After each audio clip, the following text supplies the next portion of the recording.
I do not know Malayalam. Therefore, I speak in Kannada. If you want translation, our man from Karnataka, you will translate my Kannada speech into Malayalam. Is it okay? Or if you all know Kannada, you will speak in Kannada only.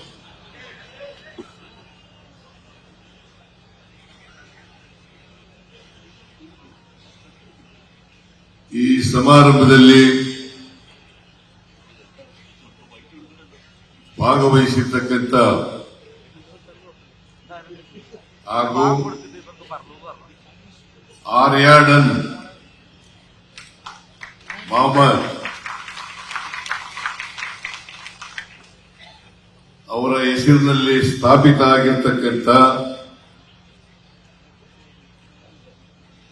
ಪ್ರಶಸ್ತಿ ಪುರಸ್ಕೃತರಾದಂಥ ACC ಪ್ರಧಾನ ಕಾರ್ಯದರ್ಶಿಗಳು ಆದಂಥ ಶ್ರೀ ವೇಣುಗೋಪಾಲ್ ಅವರ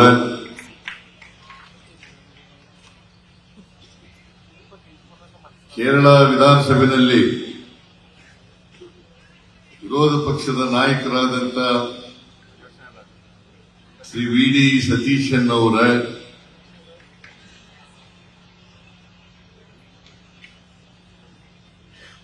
TK. ಕುನಾಲಿ ಕುಟ್ಟಿ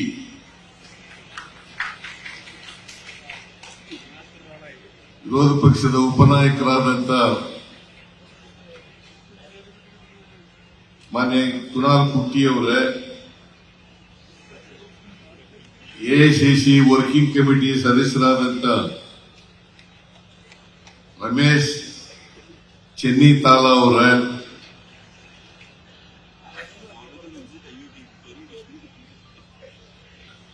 MM Hasan ಅವರ UDF ಸಂಚಾಲಕರು Deepa Das Munshi ಅವರ ಪ್ರಧಾನ ಕಾರ್ಯದರ್ಶಿಗಳು ACC ಮತ್ತು ಕೇರಳ ಉಸ್ತುವಾರಿಗಳು ವೇದಿಕೆ ಮೇಲೆ ಬಹಳ ಜನ ನಾಯಕರುಗಳಿದ್ದಾರೆ.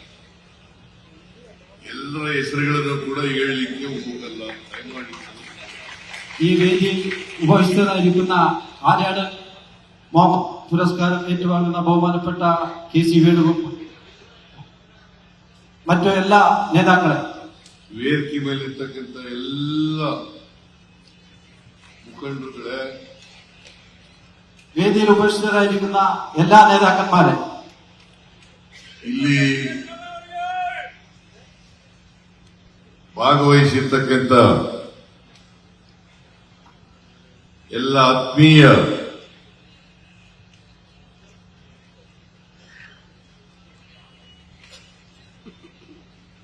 ಮಹನೀಯರೇ ಮತ್ತು ಮಹಿಳೆಯರೇ,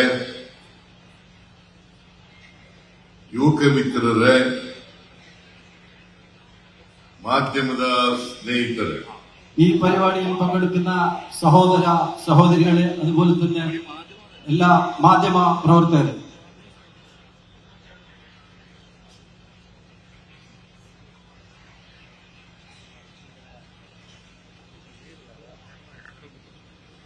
ನಾನು ಈ ಸಮಾರಂಭದಲ್ಲಿ ಅತ್ಯಂತ ಸಂತೋಷದಿಂದ ಭಾಗಿಯಾಗಿದ್ದೇನೆ. ഞാൻ ഈ പരിപാടിയിൽ വളരെ സന്തോഷത്തോടുകൂടെ പങ്കെടുക്കുകയാണ്. ಆರ್ಯಾಡನ್ ಮೊಹಮ್ಮದ್ ಅವರ ಕಿರಿಯ ಮಗ ನಮ್ಮ ರಾಜ್ಯಕ್ಕೆ ಬಂದು ನನ್ನನ್ನು ಭೇಟಿಯಾಗಿ ಆರ್ಯಾಡನ್ ಮೊಹಮ್ಮದ್ ರವರ 2ನೇ ಪುಣ್ಯತಿಥಿಯನ್ನ ನಾವು ಮಾಡ್ತಾ ಇದ್ದೇವೆ. ಈ ಸಂದರ್ಭದಲ್ಲಿ ಕೆ.ಸಿ. ವೇಣುಗೋಪಾಲ್ ಅವರಿಗೆ ನಮ್ಮ ತಂದೆಯವರ ಹೆಸರಿನಲ್ಲಿ ಪ್ರಶಸ್ತಿಯನ್ನು ಕೊಡ್ತಾ ಇದ್ದೇವೆ. ನಾನು ಈ ಕಾರ್ಯಕ್ರಮಕ್ಕೆ ಬಂದು ಆ ಪ್ರಶಸ್ತಿಯನ್ನ ವೇಣುಗೋಪಾಲ್ ಅವರಿಗೆ ಕೊಡಬೇಕು ಅಂತೇಳಿ ಮನವಿಯನ್ನ ಮಾಡಿದ್ರು. ബാംഗ്ലൂരിൽ വന്ന ആര്യാടൻ മുഹമ്മദ് സാറിന്റെ പുത്രൻ ആര്യാടൻ ഷൌക്കത്ത് KC വേണുഗോപാൽ സാറിന് അവാർഡ് നൽകുകയാണ്. അതിന് നിങ്ങൾ വരികയും ആ അവാർഡ് ദാനം ചെയ്യണമെന്ന് എന്നോട് അഭ്യർത്ഥിക്കുകയുണ്ടായി. അതനുസരിച്ച് ഞാൻ ഇന്ന് ഇവിടെ എത്തിച്ചേർന്നിരിക്കുകയാണ്. ವೇಣುಗೋಪಾಲ್ ಅವರಿಗೆ ಪ್ರಶಸ್ತಿಯನ್ನ ಕೊಡ್ತಾ ಇರ್ತಕ್ಕಂಥದ್ದು ಬಹಳ ಸಂತೋಷದ ವಿಚಾರ. ನಾನು ಈ ಕಾರ್ಯಕ್ರಮಕ್ಕೆ ಬಂದೇ ಬರ್ತೀನಿ ಅಂತೇಳಿ അത്യന്ത സന്തോഷದಿಂದ ഒപ്പുകണ്ട്. KC വേണുഗോപാൽജിക്ക് ഈ ഒരു അവാർഡ് കൊടുക്കാൻ ഞാൻ എന്തായാലും വരും എന്ന് വളരെ സന്തോഷത്തോടുകൂടെ ഇവിടെ എത്തിച്ചേർന്നിരിക്കുകയാണ്.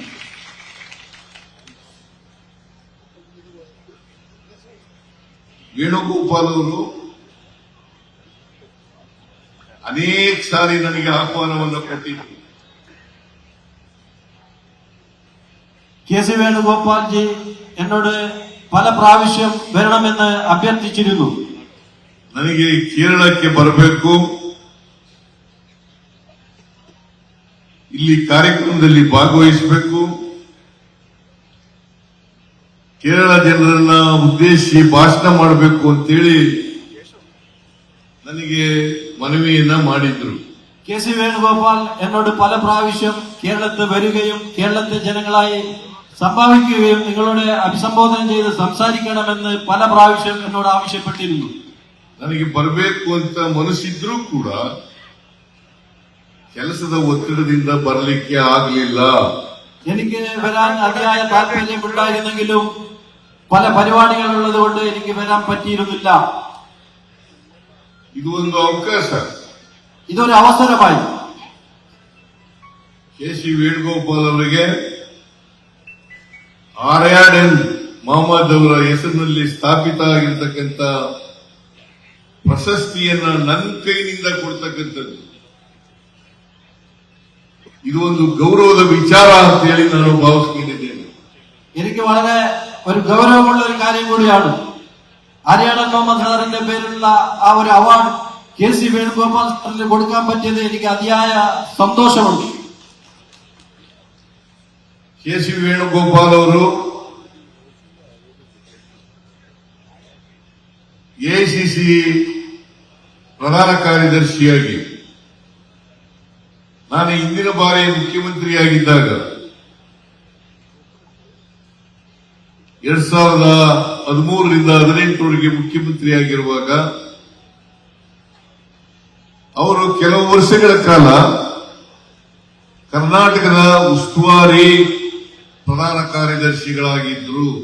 ഞാൻ കർണാടക മുഖ്യമന്ത്രിയായി 2013 മുതൽ 2018 വരെയുള്ള കാലഘട്ടത്തിൽ KC വേണുഗോപാൽജി അവിടെ AICയുടെ ജനറൽ സെക്രട്ടറിയായി നമ്മുടെ സംസ്ഥാന ചുമതലയുള്ള ജനറൽ സെക്രട്ടറിയായി പ്രവർത്തിച്ചിട്ടുണ്ടായിരുന്നു. ಹಾಗಾಗಿ KC ವೇಣುಗೋಪಾಲ್ ಅವರನ್ನ ನಾನು ಹತ್ತಿರದಿಂದ ನೋಡಿದ್ದೇನೆ, ಅರ್ಥ ಮಾಡ್ಕೊಂಡಿದ್ದೇನೆ. ആയതിനാൽ KC വേണുഗോപാൽജിയെ ഞാൻ വളരെ അടുത്തുനിന്ന് അറിയുകയും മനസ്സിലാക്കുകയും ചെയ്തിട്ടുണ്ട്. KC ವೇಣುಗೋಪಾಲ್ ಅವರು ಸ್ವಭಾವತಃ ಜನಪರವಾದಂತಹ ವ್ಯಕ್ತಿ ಆಗಿರ್ತಕ್ಕಂಥವರು. ಅಷ್ಟೇ ಅಲ್ಲ, ಹೇಗೆ ಹಿರಿಯರನ್ನ ಪ್ರೀತಿಸ್ತಾರೆ, ಗೌರವಿಸ್ತಾರೆ, ಹಾಗೇನೆ ಚಿಕ್ಕವರನ್ನು ಕೂಡ ಗೌರವಿಸ್ತಾರೆ ಮತ್ತೆ ಪ್ರೀತಿಸ್ತಾರೆ. KC വേണുഗോപാൽ വളരെ ഒരു നല്ല മനുഷ്യനാണ്. എങ്ങനെ ജനങ്ങളെ സ്നേഹിക്കുന്നു, ചെറുപ്പക്കാർ മുതൽ വലിയ ആൾക്കാരെ, മുതിർന്നവരെയും എല്ലാവരെയും ഒരേപോലെ സ്നേഹിക്കുന്ന ഒരു മഹൻ വ്യക്തിയാണ് KC വേണുഗോപാൽ. ಒಟ್ಟಾರೆಯಾಗಿ KC ವೇಣುಗೋಪಾಲ್ ಅವರು ಒಬ್ಬ ಸ್ನೇಹಜೀವಿ. അദ്ദേഹം ഒരു സ്നേഹജീവിയാണ്. എല്ലാവരെയും സ്നേഹിക്കുന്ന ഒരു വ്യക്തിയാണ് KC വേണുഗോപാൽ.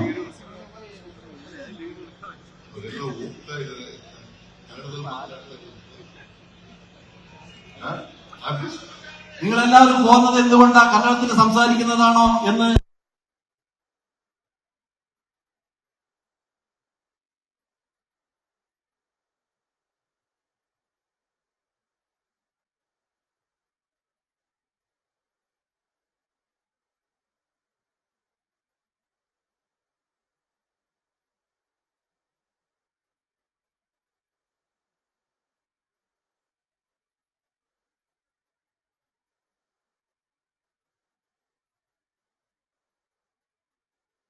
ಮಟ್ಟത്തിലേക്ക് ಎತ್ತಿಯ ഒരു ಮಹಾನ್ ವ್ಯಕ್ತಿയാണ്. ಕಾಂಗ್ರೆಸ್ ಪಕ್ಷವನ್ನು ಸೇರಿ ಕಾಂಗ್ರೆಸ್ ಪಕ್ಷಕ್ಕೆ ನಿಷ್ಠೆಯಿಂದ ಕೆಲಸ ಮಾಡಿ ಕಾಂಗ್ರೆസ് ಪಕ್ಷವನ್ನ ಕಟ್ಟತಕ್ಕಂಥ ಕೆಲಸವನ್ನ ಮಾಡಿದ್ದಾರೆ. കോൺഗ്രസ് പാർട്ടിയിൽ അദ്ദേഹം ജോയിൻ ആയ ശേഷം ആ പാർട്ടിയെ വളരെ നന്നായി കെട്ടിപ്പണിയുവാൻ വളരെ സാഹസികമായി പ്രയത്നിച്ച ഒരു നേതാവാണ് വേണുഗോപാൽ. ಕೇರಳ ವಿಧಾನಸಭೆಯಲ್ಲಿ ಶಾಸಕರಾಗಿದ್ದಾರೆ, ಕೇರಳ ಸರ್ಕಾರದಲ್ಲಿ ಮಂತ್ರಿಯಾಗಿದ್ದಾರೆ, ಲೋಕಸಭೆಯ ಸದಸ್ಯರಾಗಿದ್ದಾರೆ, ಅಷ್ಟೇ ಅಲ್ಲ ರಾಜ್ಯಸಭಾ ಸದಸ್ಯರು ಕೂಡ ಆಗಿದ್ರು. കേരളത്തിൽ MLA ആവുകയും അതിനുശേഷം മന്ത്രിയാവുകയും അതിനുശേഷം അദ്ദേഹം പാർലമെന്റിൽ MP ആയി തെരഞ്ഞെടുത്തു. പിന്നെ രാജ്യസഭാ അംഗമായും പ്രവർത്തിച്ചിട്ടുണ്ട്. ಅವರು ಕಾಂಗ್ರೆಸ್ ಪಕ್ಷವನ್ನು ಬಲಪಡಿಸುವುದರಲ್ಲಿ ಅಪಾರವಾದಂತಹ ಶ್ರಮವನ್ನ ಮಾಡಿದ್ದಾರೆ ಅಂತ ಹೇಳಿದ್ರೆ ಅದು അതിശയോക്തിയാകലാರದು. അദ്ദേഹം ഈ കോൺഗ്രസ് പാർട്ടിയെ കെട്ടിപ്പണിയാൻ വേണ്ടി ചെയ്യുന്ന ആ സേവനം വളരെ വലുതാണ് എന്ന് പറഞ്ഞാൽ അത് കുറവാവില്ല. ರಾಹುಲ್ ಗಾಂಧಿಯವರು ಭಾರತ್ ಜೋಡೋ ಯಾತ್ರೆಯನ್ನ ಕೈಗೊಂಡಾಗ ಆ ಯಾತ್ರೆ ಯಶಸ್ವಿಯಾಗಲಿಕ್ಕೆ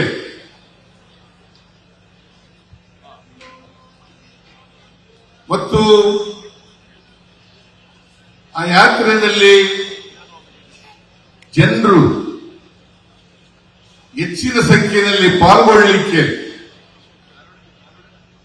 KC ವೇಣುಗೋಪಾಲ್ರವರ ಪಾತ್ರ ಅಪಾರವಾಗಿದೆ ಅಂತಕ್ಕಂಥ ಮಾತುಗಳನ್ನು ತಮಗೆ ತಿಳಿಸಲಿಕ್ಕೆ ಬಯಸ್ತಾ ಇದ್ದೇನೆ. പ്രിയ രാഹുൽജി, ഭാരത് ജോഡോ യാത്ര തുടങ്ങുമ്പോൾ അതിന്റെ പിന്നിൽ പ്രവർത്തിച്ച ഒരു ശക്തി KC വേണുഗോപാലായിരുന്നു. അതുപോലെ തന്നെ ജനപങ്കാളിത്തം കൂട്ടാനും അതിൽ രാഹുൽ ഗാന്ധിക്ക് നല്ല പേര് വരാനും അദ്ദേഹത്തിന്റെ പിന്നിൽ പ്രവർത്തിച്ച ഒരു വ്യക്തിയാണ് KC വേണുഗോപാൽ. ಅವರು ರಾಜಕೀಯ ಚಾಣಕ್ಯರು. അദ്ദേഹം ರಾಷ್ಟ್ರೀಯ ಚಾಣಕ್ಯನಾണ്. ಯಾಕಂತಂದ್ರೆ 2018ರಲ್ಲಿ ನಾನು ಮುಖ್ಯಮಂತ್ರಿಯಾಗಿ ಚುನಾವಣೆಗೆ ಸ್ಪರ್ಧೆ ಮಾಡಬೇಕಾಗಿತ್ತು. 2018 ഞാൻ ನಾನು ಚಾಮುಂಡೇಶ್ವರಿ ಕ್ಷೇತ್ರದಿಂದ ಸ್ಪರ್ಧೆ ಮಾಡಬೇಕು ಅಂತ ತೀರ್ಮಾನ ಮಾಡಿದ್ದೆ. 2018 ഞാൻ ചാമുണ്ടേശ്വരി വിധാനസഭാ ക്ഷേത്രത്തിൽ ഒരു കോൺഗ്രസിന്റെ സ്ഥാനാർത്ഥിയായി മത്സരിക്കാൻ തയ്യാറെടുക്കുകയായിരുന്നു. ನನಗೆ ಅವರು ಅಡ್ವೈಸ್ ಮಾಡಿದ್ರು, ನೀವು ಚಾಮುಂಡೇಶ್ವರಿ ಕ್ಷೇತ್ರದಿಂದಲೇ ಸೋಲ್ತೀರಿ, ಅದಕ್ಕೋಸ್ಕರ ಬೇರೊಂದು ಕ್ಷೇತ್ರದಲ್ಲಿ ನಿಲ್ಲಬೇಕು ಅಂತೇಳಿ സലഹയെന്ന് കൊട്ടവരു ശ്രീ വേണുഗോപാൽ ಅವರು. അന്ന് രാഷ്ട്രീയ ചാണക്യനായ KC വേണുഗോപാൽ എന്നോട് പറയുകയുണ്ടായി, ചാമുണ്ടേശ്വരി ക്ഷേത്രത്തിൽ മാത്രമല്ല, നിങ്ങൾ അവിടെ നിന്നാൽ ജയിക്കുമെന്ന് ഉറപ്പില്ല, ആയതുകൊണ്ട് ഇനിയൊരു മണ്ഡലത്തിലും കൂടി നിങ്ങൾ മത്സരിക്കണം എന്ന് അഭ്യർത്ഥിക്കുകയുണ്ടായി. ಒಂದು ವೇಳೆ ಇವರ ಸಲಹೆಯನ್ನು ಕಡೆಗಣಿಸಿ ನಾನು ಚಾಮುಂಡೇಶ್ವರಿ ಒಂದೇ ಕ್ಷೇತ್ರದಿಂದ ನಿಂತಿದ್ರೆ, ಬಾದಾಮಿ ಕ್ಷೇತ್ರವನ್ನ ಆಯ್ಕೆ ಮಾಡ್ಕೊಳ್ಳದೆ ಹೋಗಿದ್ರೆ, 2 ಕ್ಷೇತ್ರದಲ್ಲಿ ನಿಲ್ಲದೆ ಹೋಗಿದ್ರೆ ನಾನು ರಾಜಕೀಯದಲ್ಲಿ ಚಾಮುಂಡೇಶ್ವರಿಯಲ್ಲಿ ಸೋತಿದ್ದೆ. 2 ക്ഷേത്രത്തിൽ 2 നിയോജക മണ്ഡലത്തിൽ മത്സരിക്കാൻ അദ്ദേഹം എന്നോട് ഉപദേശിക്കുകയും അതനുസരിച്ച് ഞാൻ ബാദാമിയിൽ മത്സരിച്ചതുകൊണ്ട് ഞാൻ അവിടെ ജയിക്കുകയുണ്ടായി. ഈ ചാമുണ്ടേശ്വരി നിയോജക മണ്ഡലത്തിൽ പരാജയപ്പെടുകയുണ്ടായി. അദ്ദേഹം പറഞ്ഞ ആ കാര്യം ഞാൻ അനുസരിച്ചിരുന്നില്ലെങ്കിൽ ഇന്ന് രാഷ്ട്രീയത്തിൽ ഞാൻ വളരെ വിട്ടുപോകുമായിരുന്നു. ಅವರ ಲೆಕ್ಕಾಚಾರದಂತೆ ನಾನು ಚಾಮುಂಡೇಶ್ವರಿಯಲ್ಲಿ ಸೋತೆ, ಬಾದಾಮಿನಲ್ಲಿ ಗೆದ್ದೆ.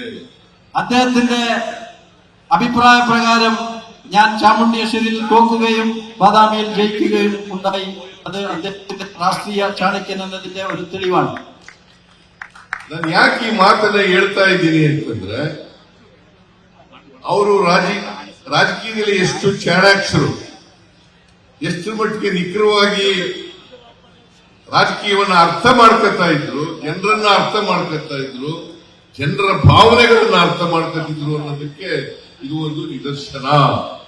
ഞാൻ ഈ കാര്യം എന്തിനു പറഞ്ഞു എന്ന് നിങ്ങൾക്ക് അറിയിക്കുകയാണെങ്കിൽ അദ്ദേഹം രാഷ്ട്രീയ ചാണക്യനാണ്. അദ്ദേഹം വളരെ മനസ്സിലാക്കുന്നു ജനങ്ങളുടെ വികാരം എന്താണ്, ജനങ്ങളുടെ ചിന്താഗതി എന്താണ് എന്ന് അദ്ദേഹത്തിന് മനസ്സിലാക്കാൻ സാധിച്ചത് അദ്ദേഹം രാഷ്ട്രീയത്തിൽ ഒരു നല്ല ഒരു നേതാവായതിന്റെ തെളിവും കൂടിയാണ്. ಅವರು ನಾನು ಕಂಡಂತೆ ಒಬ್ಬ ಜಾತ್ಯತೀತ ವ್ಯಕ್ತಿ ಅಷ್ಟೇ ಅಲ್ಲ, ಪ್ರಜಾಪ್ರಭುತ್ವದಲ್ಲಿ ಅಪಾರವಾದ ನಂಬಿಕೆ ಇಟ್ಕೊಂಡಿರ್ತಕ್ಕಂಥ ವ್ಯಕ್ತಿ. ഞാൻ കണ്ട പോലെ കെ.സി. വേണുഗോപാൽ ഒരു മതേതരവാദിയാണ്. അതുപോലെ തന്നെ ജനാധിപത്യത്തിനെ അംഗീകരിക്കുന്ന ഒരു നേതാവും കൂടിയാണ് അദ്ദേഹം എന്ന് ഞാൻ മനസ്സിലാക്കിയിട്ടുണ്ട്. ಹಾಗಾಗಿ ಅವರು ಸೋನಿಯಾ ಗಾಂಧಿ ಅವರ ಜೊತೆ ಸೇರ್ಕೊಂಡು, ರಾಹುಲ್ ಗಾಂಧಿ ಅವರ ಜೊತೆ ಸೇರ್ಕೊಂಡು, ಪ್ರಿಯಾಂಕಾ ಗಾಂಧಿ ಅವರ ಜೊತೆ ಸೇರ್ಕೊಂಡು, ಮಲ್ಲಿಕಾರ್ಜುನ ಖರ್ಗೆ ಅವರ ಜೊತೆ ಸೇರ್ಕೊಂಡು ಇವತ್ತು ಭಾರತೀಯ ಜನತಾ ಪಕ್ಷಕ್ಕೆ ಪರ್ಯಾಯವಾಗಿ ಒಂದು ವಿರೋಧಿ ರಂಗವನ್ನ ಸ್ಥಾಪಿಸಲಿಕ್ಕೆ ಕಾರಣಕರ್ತರಾಗಿದ್ದಾರೆ. ಇಂಡಿಯಾ ಅಂತಕ್ಕಂಥ ರಾಜಕೀಯ ರಂಗವನ್ನ ಸ್ಥಾಪಿಸಲಿಕ್ಕೆ ಅವರು ಪ್ರಮುಖ ಪಾತ್ರವನ್ನು ವಹಿಸಿದ್ದಾರೆ ಅಂತಕ್ಕಂಥ ಮಾತುಗಳನ್ನ ಈ ಸಂದರ್ಭದಲ್ಲಿ ಹೇಳಲಿಕ್ಕೆ ಬಯಸ್ತಾ ಇದ್ದಾರೆ. അദ്ദേഹം സോണിയാജിയുടെ കൂടെ അതുപോലെ തന്നെ രാഹുൽജിയുടെ കൂടെ പ്രിയങ്ക ഗാന്ധിയുടെ കൂടെ AICC പ്രസിഡന്റായ മല്ലികാർജുൻ ഖർഗെയുടെ കൂടെ പ്രവർത്തിച്ചുകൊണ്ട് ഇന്ത്യ മുന്നണി എന്ന ഒരു മുന്നണി രൂപീകരിച്ച് നരേന്ദ്രമോദിയുടെ സർക്കാരിനെതിരെ ബദലായ ഒരു വലിയ ഒരു സഖ്യമുണ്ടാക്കാൻ അദ്ദേഹത്തിന് സാധിച്ചു എന്നതും സത്യമാണ്. ನಾನು ಹಿಂದೆ ಮುಖ್ಯಮಂತ್ರಿಯಾಗಿರುವಾಗ ಕರ್ನಾಟಕದಲ್ಲಿರ್ತಕ್ಕಂಥ ಬಡವರು, ಎಲ್ಲ ಜಾತಿ ಭಾಷೆ ಎಲ್ಲ ಧರ್ಮದ ಬಡವರು, ಆ ಜನರಿಗೋಸ್ಕರ ಅನೇಕ ಕಾರ್ಯಕ್ರಮಗಳನ್ನು ರೂಪಿಸಿದ್ದೆ. ಆ ಕಾರ್ಯಕ್ರಮಗಳನ್ನು ರೂಪಿಸಲಿಕ್ಕೆ ಸಂಪೂರ್ಣ ಬೆಂಬಲ ಕೆ.ಸಿ. ವೇಣುಗೋಪಾಲ್ ಅವರಿಂದ ಇತ್ತು ಅಂತಕ್ಕಂಥದ್ದನ್ನು ಈ ಸಂದರ್ಭದಲ್ಲಿ ಹೇಳಲಿಕ್ಕೆ ಬಯಸ್ತಾ ಇದ್ದೇನೆ. ഞാൻ കർണാടക മുഖ്യമന്ത്രിയായ കാലത്ത് അവിടുത്തെ പാവപ്പെട്ട ജനങ്ങൾക്കും അതുപോലെ തന്നെ മധ്യമ വർഗത്തിന്റെ ജനങ്ങൾക്ക് വേണ്ടിയുള്ള പല പ്രവർത്തനങ്ങളും കാഴ്ചവെക്കാൻ സാധിച്ചപ്പോൾ അതിന്റെ പിന്നിൽ പൂർണ്ണമായി സഹകരിച്ച നേതാവാണ് കെ.സി. വേണുഗോപാൽ. ಮತ್ತೆ ಎರಡನೇ ಬಾರಿ ಮುಖ್ಯಮಂತ್ರಿಯಾದಾಗ ಅಖಿಲ ಭಾರತ ಕಾಂಗ್ರೆಸ್ ಪಕ್ಷ ಜೊತೆಯಲ್ಲಿ ಚರ್ಚೆ ಮಾಡಿ ಅನೇಕ ಯೋಜನೆಗಳನ್ನ ನಾವು ಕರ್ನಾಟಕದಲ್ಲಿ ಜಾರಿ ಕೊಡ್ತೇವೆ ಅಂತೇಳಿ ಚುನಾವಣಾ ಸಂದರ್ಭದಲ್ಲಿ ಭರವಸೆಗಳನ್ನು ಕೊಟ್ಟಿದ್ದು. രണ്ടാമത് തെരഞ്ഞെടുപ്പിൽ പല നമ്മുടെ പാർട്ടിയുടെ മാനിഫെസ്റ്റോയിൽ പല പ്രഖ്യാപിച്ച 5 കാര്യങ്ങളുണ്ടായിരുന്നു. അതിന്റെ പിന്നിൽ AICC-യുമായി സംസാരിച്ച് അതിനെ അനുവദിച്ചത് കെ.സി. വേണുഗോപാലായിരുന്നു എന്ന് ഞാൻ പറയുകയാണ്. 5 ಗ್ಯಾರಂಟಿ ಯೋಜನೆಗಳನ್ನು ಘೋಷಣೆ ಮಾಡಿದ್ದು. 5 ಗ್ಯಾರಂಟಿ ഞങ്ങൾ അവിടെ പ്രഖ്യാപിക്കുകയുണ്ടായി. ಶಕ್ತಿ ಯೋಜನೆ, ಗೃಹಲಕ್ಷ್ಮಿ ಯೋಜನೆ, ಗೃಹ ಜ್ಯೋತಿ ಯೋಜನೆ, ಅನ್ನಭಾಗ್ಯ ಯೋಜನೆ, ಯುವ ನಿಧಿ ಯೋಜನೆ. ಈ ಯೋಜನೆಗಳನ್ನ ರೂಪಿಸಬೇಕಾದ್ರೆ ಕೆ.ಸಿ. ವೇಣುಗೋಪಾಲ್ರು ಕೂಡ ನಮಗೆ ಬೆಂಬಲವನ್ನ ಕೊಟ್ಟಿದ್ರು. ಶಕ್ತಿ, ಯುವ ನಿಧಿ, ಅನ್ನಭಾಗ್ಯ,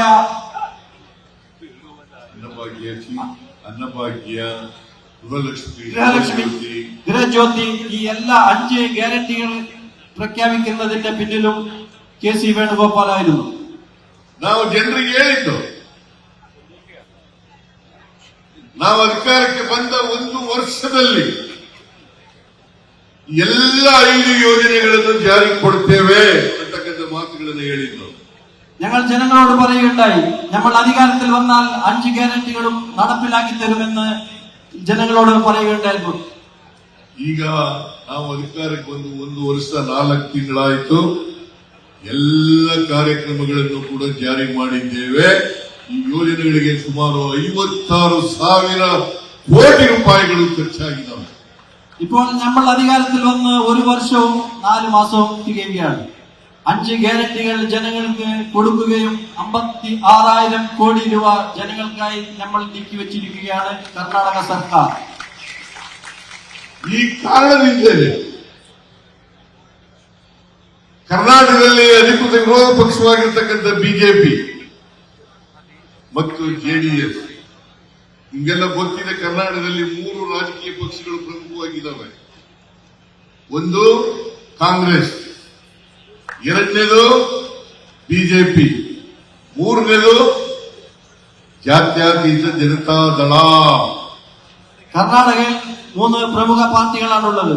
ഒന്ന് കോൺഗ്രസ് പാർട്ടി, രണ്ടാമത്തത് ബിജെപി, മൂന്നാമത്തത് ജനതാദൾ ಸೆಕ್ಯುಲರ್. ಜೆಡಿಎಸ್ ಈಗ ಜಾತ್ಯತೀತ ಜನತಾದಳವಾಗಿರುವುದಿಲ್ಲ. ജെഡിഎസ് ഇന്ന് ജനതാദൾ ಸೆಕ್ಯುಲರ್ ആയിട്ട് അവിടെ നിലനിൽപ്പില്ല. ಯಾಕಂತಂದ್ರೆ ಈಗ ಕಳೆದ ಲೋಕಸಭಾ ಚುನಾವಣೆಯಲ್ಲಿ ಕೋಮುವಾದಿ ಬಿಜೆಪಿ ಜೊತೆಯಲ್ಲಿ ಸೇರ್ಕೊಂಡ್ಬಿಟ್ಟಿದ್ದಾರೆ. നിങ്ങൾക്കറിയാമല്ലോ, ആ പാർട്ടി ഇന്ന് വർഗീയവാദികളായ ഭാരതീയ ജനതാ പാർട്ടിയുടെ കൂടെ സഖ്യത്തിലാണ്. ಈ ಎರಡೂ ಪಕ್ಷಗಳನ್ನ ಸೋಲಿಸಿ ನಾವು ಅಧಿಕಾರಕ್ಕೆ ಬಂದಿದ್ದೇವೆ. ആ 2 പാർട്ടികളെയും തോൽപ്പിച്ചുകൊണ്ട് നമ്മൾ അവിടെ അധികാരത്തിൽ വന്നിരിക്കുകയാണ്.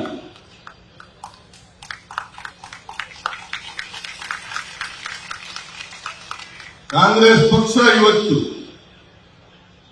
ಬಡವರ ಪರವಾಗಿ, ದಲಿತರ ಪರವಾಗಿ, ಹಿಂದುಳಿದವರ ಪರವಾಗಿ, ಅಲ್ಪಸಂಖ್ಯಾತರ ಪರವಾಗಿ, ಮಹಿಳೆಯರ ಪರವಾಗಿ ಮತ್ತು ಕಾರ್ಮಿಕರ ಪರವಾಗಿ ನಾವು ಅನೇಕ ಕಾರ್ಯಕ್ರಮಗಳನ್ನು ಹಮ್ಮಿಕೊಂಡು ಕೆಲಸ ಮಾಡ್ತಾ ಇದೆ. കോൺഗ്രസ് പാർട്ടി ഇന്ന് ദലിത് സമൂഹം, തൊഴിലാളി സമൂഹം, വനിതകൾ, അതുപോലെ തന്നെ എല്ലാ ജനങ്ങൾക്കും വേണ്ടിയ കാര്യങ്ങൾ ചെയ്തുകൊണ്ട് വളരെ നല്ല രീതിയിൽ പ്രവർത്തിച്ചു വരികയാണ്. ಪ್ರಜಾಪ್ರಭುತ್ವ ಯಶಸ್ವಿಯಾಗಬೇಕಾದ್ರೆ, ಸಂವಿಧಾನದ ಧ್ಯೇಯೋದ್ದೇಶಗಳು ಜಾರಿಯಾಗಬೇಕಾದ್ರೆ സമാജത്തിൽ സമാനತೆಯನ್ನು സാധിಸಬೇಕಾಗ್ತದೆ. നമ്മുടെ കോൺസ്റ്റിറ്റ്യുവൻസി നിലവിൽ വരണമെങ്കിൽ ജനങ്ങൾ സമാനമായി ജീവിക്കാനും ജനങ്ങൾ എല്ലാവരും ഒറ്റക്കെട്ടായി ജീവനാനുഷ്ഠിക്കുവാനും സാധിക്കണം. ನಿಮ್ಮಲ್ಲಿ ನಾರಾಯಣ ಗುರು ಒಬ್ಬ ಸಂತರು, ಅವರು ಕೇರಳದವರು. ಅದೇ ರೀತಿ ಬಸವಣ್ಣವರು ಕರ್ನಾಟಕದವರು. ಇಬ್ಬರೂ ಕೂಡ ಮನುವಾದಿಗಳ ವಿರುದ್ಧವಾಗಿ ಹೋರಾಟ ಮಾಡದಂತವರು. നിങ്ങളുടെ കേരളത്തിൽ ബ്രഹ്മശ്രീ നാരായണ ഗുരു, അതുപോലെ തന്നെ കർണാടകയിൽ ബസവണ്ണ, ഇവർ രണ്ടുപേരും വർഗീയവാദിക്കെതിരായി പ്രവർത്തിച്ച ആൾക്കാരായിരുന്നു. ನಾರಾಯಣ ಗುರುಗಳು ಒಂದೇ ಜಾತಿ, ಒಂದೇ ಮತ, ಒಂದೇ ದೇವರು ಅಂತೇಳಿ ಈ ಜನರಿಗೆ ಸಾರಿದರು. നാരായണ ഗുരു പറഞ്ഞു, ഒരു മതം, ഒരു ദൈവം, നമ്മളെല്ലാം ഒന്ന് എന്ന് ನಾರಾಯಣ ಗುರು പറഞ്ഞു. ಬಸವಣ್ಣವರು ಕೂಡ ಸಮಾನತೆಯ ಸಮಾಜ ಆಗಬೇಕು. ಸಮಾನತೆಯ ಸಮಾಜ ಆಗದೆ ಹೋದ್ರೆ ರಾಜಕೀಯ ಪ್ರಜಾಪ್ರಭುತ್ವ ಯಶಸ್ವಿಯಾಗಲಿಕ್ಕೆ ಸಾಧ್ಯ ಇಲ್ಲ. അതുപോലെ തന്നെ ബസവണ്ണ പറഞ്ഞു, നാം എല്ലാവരും ഒരുപോലെ ആയിരിക്കണം, എങ്കിൽ മാത്രം ഈ ഡെമോക്രസിയിൽ നാം എല്ലാം ഒരുമിച്ച് പോകാൻ സാധിക്കും എന്ന് ബസവണ്ണ കർണാടകയിലും പറയുകയുണ്ടായി. 1949 ನವೆಂಬರ್ 25ನೇ ತಾರೀಕು ಬಾಬಾ ಸಾಹೇಬ್ ಅಂಬೇಡ್ಕರ್ ಅವರು ಸಂವಿಧಾನ ಅಸೆಂಬ್ಲಿನಲ್ಲಿ ಸಂವಿಧಾನ ಅಂಗೀಕಾರಕ್ಕಿಂತ ಒಂದು ದಿನ ಮುಂಚಿತವಾಗಿ ಭಾಷಣ ಮಾಡೋದು. 1949 നവംബർ 24 അംബേദ്കർ അവർ നമ്മുടെ ഭരണഘടന രൂപീകരിക്കാൻ ശ്രമിച്ചു. 1950 ಜನವರಿ 26ನೇ ತಾರೀಕಿನಿಂದ 1950 ಜನವರಿ 26 തീയതി ವೈರುಧ್ಯತೆ ಇರ್ತಕ್ಕಂಥ ಸಮಾಜಕ್ಕೆ ನಾವು ಕಾಲಿಡ್ತಾ ಇದ್ದೀವಿ. പല ജനങ്ങളും കൂടിയ ഭരണഘടന നാം കാണാൻ സാധിച്ചു. ಆರ್ಥಿಕ ಅಸಮಾನತೆ ಇದೆ, ಸಾಮಾಜಿಕ ಅಸಮಾನತೆ ಇದೆ. ಈ ಅಸಮಾನತೆಯನ್ನ ಎಲ್ಲಿವರೆಗೆ ನಾವು ಹೋಗಲಾರ ಸಾಧ್ಯಲ್ಲ ಅಲ್ಲಿವರೆಗೆ ದೇಶದ ಸಮೃದ್ಧಿಯಾಗಿ ಬೆಳೀಲಿಕ್ಕೆ ಸಾಧ್ಯ ಇಲ್ಲ, ದೇಶ ശാന്തിಯಿಂದ ഇരിക്കാൻ സാധ്യയില്ല.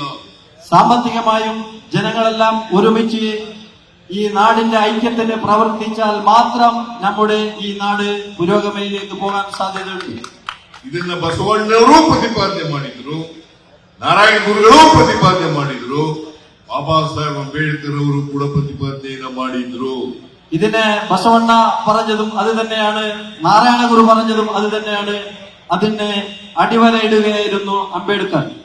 ಇದರಲ್ಲಿ ನಂಬಿಕೆ ಇಟ್ಕೊಂಡಿರ್ತಕ್ಕಂಥವರು ಕರ್ನಾಟಕದ ಕಾಂಗ್ರೆಸ್ನವರು ಇಡೀ ರಾಷ್ಟ್ರೀಯ ಕಾಂಗ್ರೆಸ್ ಅಂತಕ್ಕಂಥ ಮಾತುಗಳನ್ನು ಹೇಳಲಿಕ್ಕೆ ಬಯಸ್ತಾ ಇದ್ದೇನೆ. ഇതിനെ അനുസരിക്കുന്നതാണ് കർണാടകയിലെ കോൺഗ്രസ് സർക്കാരും ഇടീ കോൺഗ്രസ് പാർട്ടിയും എന്ന് ഞാൻ പറയാൻ ആഗ്രഹിക്കുകയാണ്. ನಮ್ಮ ನಾಯಕರಾದಂತ ರಾಹುಲ್ ಗಾಂಧಿಯವರು ಕೂಡ ಇದೇ ವಿಚಾರದಲ್ಲಿ ಬದ್ಧತೆಯನ್ನ ಇಟ್ಟುಕೊಂಡಿರ್ತಕ್ಕಂಥವರು. നമ്മുടെ നേതാവ് രാഹുൽജിയും ഇതേ മൂന്ന് ആൾക്കാരുടെ എന്തായിരുന്നു ആശയം, ഇന്ത്യൻ ഭരണഘടന എന്താ പറയുന്നത് അത് അനുസരിക്കുന്ന നേതാവാണ് രാഹുൽജി എന്ന് ഞാൻ നിങ്ങളെ ഓർമ്മിപ്പിക്കുകയാണ്. ಯಾರು ಪ್ರಜಾಪ್ರಭುತ್ವದಲ್ಲಿ, ಸಂವಿಧಾನದಲ್ಲಿ, ಜಾತ್ಯತೀತ ತತ್ವದಲ್ಲಿ ನಂಬಿಕೆಯನ್ನು ಇಟ್ಕೊಂಡಿದ್ದಾರೆ ಅವರನ್ನ ಕಂಡ್ರೆ ಭಾರತೀಯ ಜನತಾ ಪಕ್ಷದವರಿಗೆ ಆಗಲ್ಲ.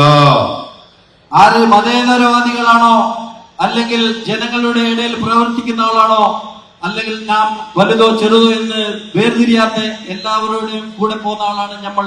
പക്ഷെ ഇങ്ങനെയുള്ള ആൾക്കാരെ ബിജെപിക്ക് എന്നും അനുസരിക്കാനോ സഹായിക്കാനോ സാധ്യമല്ല എന്നും കൂടി ഞാൻ ആവർത്തിച്ച് പറയുകയാണ്. ಈ ದೇಶದಲ್ಲಿ ಅನೇಕ ಧರ್ಮಗಳಿದ್ದಾವೆ, ಅನೇಕ ಜಾತಿಗಳಿದ್ದಾವೆ, ಅನೇಕ ಭಾಷೆಗಳಿದ್ದಾವೆ, ಅನೇಕ ಸಂಸ್ಕೃತಿಗಳಿದ್ದಾವೆ. ഈ നമ്മുടെ ഇന്ത്യ മഹാരാജ്യത്ത് പല രാഷ്ട്രീയ പാർട്ടികളും പല ജനതകളും പല ആചാര വിചാരങ്ങളും പല സംസ്കൃത വൈചാര്യമുള്ള ഒരു നാടാണ് ഇന്ത്യ എന്ന നാട്. ಈ ಮಣ್ಣಿನ ಗುಣ, ಭಾರತದ ಮಣ್ಣಿನ ಗುಣ ವೈವಿಧ್ಯತೆಯಲ್ಲಿ ಏಕತೆಯನ್ನ ಕಾಣ್ತಕ್ಕಂಥದ್ದು. നാം എല്ലാവരും ഒരുമിച്ച് ഒറ്റ അമ്മയുടെ സഹോദരങ്ങളെ പോലെ ജീവിക്കുന്ന ഒരു മണ്ണാണ് ഭാരതീയ മണ്ണ് എന്ന് പറയാൻ ഞാൻ ആഗ്രഹിക്കുകയാണ്. ಕೇರಳ ಜಾತ್ಯತೀತ ತತ್ವದಲ್ಲಿ, ಜಾತ್ಯತೀತ ರಾಷ್ಟ್ರ ನಿರ್ಮಾಣ ಮಾಡೋದ್ರಲ್ಲಿ, ಸಮಾಜವಾದಿ ರಾಷ್ಟ್ರ ನಿರ್ಮಾಣ ಮಾಡೋದ್ರಲ್ಲಿ ಮೊದಲಿಂದ ಕೂಡ ಮುಂಚೂಣಿಯಲ್ಲಿದೆ ಅಂತಕ್ಕಂಥ ವಸ್ತುವನ್ನು ನಾನು ಅರ್ಥ ಮಾಡ್ಕೊಂಡಿದ್ದೇನೆ. കേരളം ഒരു മതേതര രാജ്യമാണ്. അതുപോലെ തന്നെ ഇന്ത്യയുടെ മതേതരത്തിന് കേരളം വലിയ പങ്ക് വഹിച്ചിട്ടുണ്ട് എന്ന് ഞാൻ വളരെ അഭിമാനം കൊള്ളുന്നു. ನಾವು ಎಲ್ಲರೂ ಕೂಡ ಜಾತ್ಯತೀತವಾದಿಗಳಾಗಬೇಕು. നാം എല്ലാവരും മതേതരവാദികളാവണം. ಎಲ್ಲ ಧರ್ಮದವರನ್ನು ಕೂಡ ಸಮಾನವಾಗಿ ಕಾಣ್ತಕ್ಕಂಥ ಭಾವನೆಯನ್ನ ಬೆಳೆಸ್ಕೋಬೇಕು. എല്ലാ മതസ്ഥരെയും ഒരുപോലെ കാണുന്ന ഒരു സ്വഭാവം നമ്മുടെ മനസ്സിൽ ഉണ്ടാവണം. ಯಾಕಂದ್ರೆ ಈ ದೇಶದಲ್ಲಿರ್ತಕ್ಕಂಥ ಎಲ್ಲ ಧರ್ಮಗಳು ಕೂಡ ಪ್ರೀತಿಯನ್ನ ಹೇಳ್ತವೆ ಹೊರತು ದ್ವೇಷವನ್ನ ಹೇಳಲಿಕ್ಕೆ ಬಿಡಲ್ಲ. എല്ലാ മതങ്ങളും സ്നേഹത്തിന് കൈകൊടുക്കാൻ പറയുന്നതല്ലാതെ ആരും ആഗ്രഹിക്കുന്നതല്ല. ಆದ್ರಿಂದ ಕೇರಳ ಮೊದಲಿಂದ ಕೂಡ ಜಾತ್ಯತೀತ ತತ್ವಕ್ಕೆ, ಸಮಾಜವಾದಿ ತತ್ವಕ್ಕೆ, ಪ್ರಜಾಪ್ರಭುತ್ವಕ್ಕೆ ಇವರು ಬದ್ಧತೆ ಇರ್ತಕ್ಕಂಥ ರಾಜ್ಯ. ആയതിനാൽ കേരളം മതേതരവാദത്തിനും പരമത സഹിഷ്ണുതക്കുമുള്ള ഒരു സംസ്ഥാനമായി കേരളം നമുക്ക് കാണാൻ സാധിക്കുന്നു. ಅಂತ ರಾಜ್ಯದಿಂದ ಕೆ.ಸಿ. ವೇಣುಗೋಪಾಲ್ ಅವರು ಬಂದಿದ್ದಾರೆ. അങ്ങനെയുള്ള ഒരു സംസ്ഥാനത്ത് നിന്ന് കെ.സി. വേണുഗോപാൽ വന്നിരിക്കുകയാണ്. ಅದಕ್ಕಾಗಿಯೇ ಅವರು ಮೊದಲಿಂದ ಕೂಡ ಅವರ ರಕ್ತದಲ್ಲಿ ಸಮಾಜವಾದ, ಪ್ರಜಾಪ್ರಭುತ್ವ ಮೈಗೂಡಿಸ್ಕೊಂಡಿರ್ತಕ್ಕಂಥದ್ದು ಮತ್ತೆ ಜಾತ್ಯತೀತೆ ಅವರಲ್ಲಿ ಮೈಗೂಡಿಸ್ಕೊಂಡಿರ್ತಕ್ಕಂಥದ್ದು. അതിനാൽ അദ്ദേഹത്തിന്റെ രക്തത്തിൽ മതേതരവാദിത്വം അതുപോലെ തന്നെ ജനാധിപത്യം എല്ലാം അദ്ദേഹത്തിന്റെ രക്തത്തിലുണ്ട് എന്ന് ഞാൻ വിശ്വസിച്ച ഒരാളാണ്. അദ്ദേഹം ഇവിടെ വന്നിരിക്കുകയാണ്. ಇವತ್ತು ಆರ್ಯಾಡನ್ ಮೊಹಮ್ಮದ್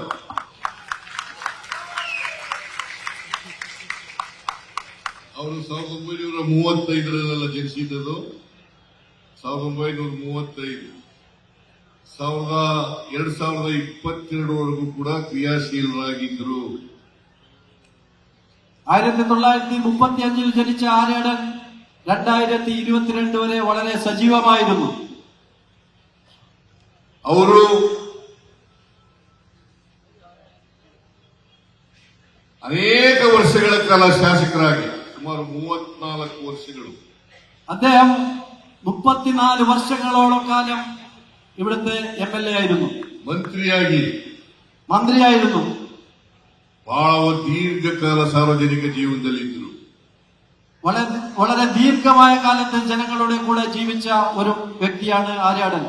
ಅವರು 17ನೇ ವಯಸ್ಸಿನಲ್ಲೇ ಕಾಂಗ್ರೆಸ್ ಕಾರ್ಯಕರ್ತರಾಗಿ 23ನೇ ವರ್ಷಕ್ಕೆ ಸಕ್ರಿಯ ಸದಸ್ಯರಾಗಿ ಅವರು ಬದುಕಿರೋವರೆಗೂ ಕೂಡ ಕಾಂಗ್ರೆಸ್ನಲ್ಲೇ ಇದ್ರು ಅಂತಕ್ಕಂಥದ್ದು ನಮ್ಮೆಲ್ಲರಿಗೂ ಹೆಮ್ಮೆಯ ವಿಚಾರ. അദ്ദേഹം 16ാം വയസ്സിൽ കോൺഗ്രസിൽ ചേരുകയും 23ാം വയസ്സിൽ നിന്ന് വളരെ സജീവമായി പ്രവർത്തിച്ച് വളരെ കാലം ഈ കോൺഗ്രസ് പാർട്ടിയിൽ പ്രവർത്തിച്ച് മരിക്കുന്നത് വരെ കോൺഗ്രസുകാരനായി മരിക്കുകയും ചെയ്ത ഒരു വ്യക്തിയാണ്.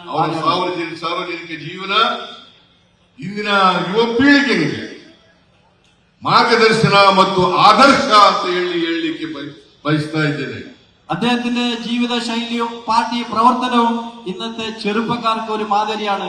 അതിന് എല്ലാ യുവാക്കളും അനുസരിക്കണമെന്ന് അഭ്യർത്ഥിക്കുകയാണ്.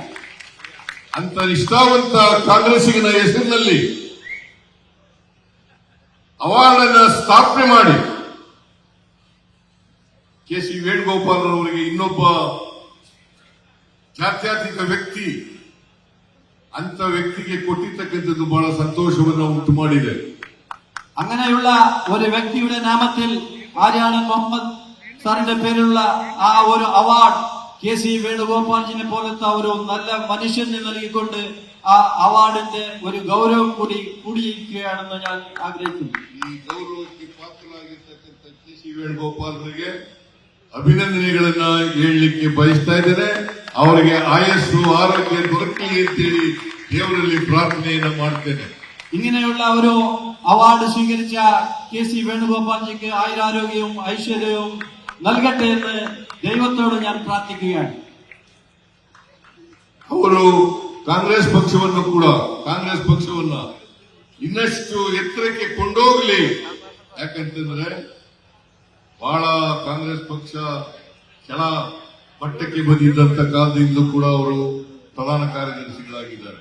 ಈಗ ಮೇಲಿಗೆ ಬರ್ತಾ ಇರ್ತಕ್ಕಂಥ ಕಾಲದಲ್ಲೂ ಕೂಡ ಪ್ರಧಾನಮಂತ್ರಿಗಳಾಗಿದ್ದಾರೆ, ಪ್ರಧಾನ ಕಾರ್ಯದರ್ಶಿಗಳಾಗಿದ್ದಾರೆ. ಅವರು ಕಾಲದಲ್ಲಿ ಕಾಂಗ್ರೆಸ್ ಪಕ್ಷ ಅಧಿಕಾರಕ್ಕೆ ಬರಲಿ, ಈ ದೇಶವನ್ನು ಉಳಿಸತಕ್ಕಂಥ ಕೆಲಸವನ್ನು ಮಾಡಲಿ ಅಂತೇಳಿ ನಾನು ಹಾರೈಸ್ತೇನೆ. അദ്ദേഹം AICC ജനറൽ സെക്രട്ടറി ആയ സമയങ്ങളിൽ കോൺഗ്രസ് വളരെ ദുർബലമായിരുന്നു. അതിനുശേഷം ഇന്ന് കോൺഗ്രസ് ഒരു നല്ല സ്ഥിതിയിലേക്ക് വന്നുകൊണ്ടിരിക്കുന്നു. ഈ കാലഘട്ടത്തിലും അദ്ദേഹം AICC ജനറൽ സെക്രട്ടറിയാണ്. അദ്ദേഹത്തിന്റെ നേതൃത്വത്തിൽ ഇനിയും നമ്മുടെ ഈ പാർട്ടി വളരെ മുന്നോട്ട് പോകട്ടെ, വരും ദിവസങ്ങളിൽ കോൺഗ്രസിന്റെ ദിവസമാകട്ടെ എന്ന് ഞാൻ പ്രാർത്ഥിക്കുകയാണ്. ಭಾರತೀಯ ಜನತಾ ಪಕ್ಷ ದೇಶದಲ್ಲಿ ಬೆಳೆಯಬಾರದು. BJP ಈ ನಾട്ടിൽ വരാൻ പാടില്ല.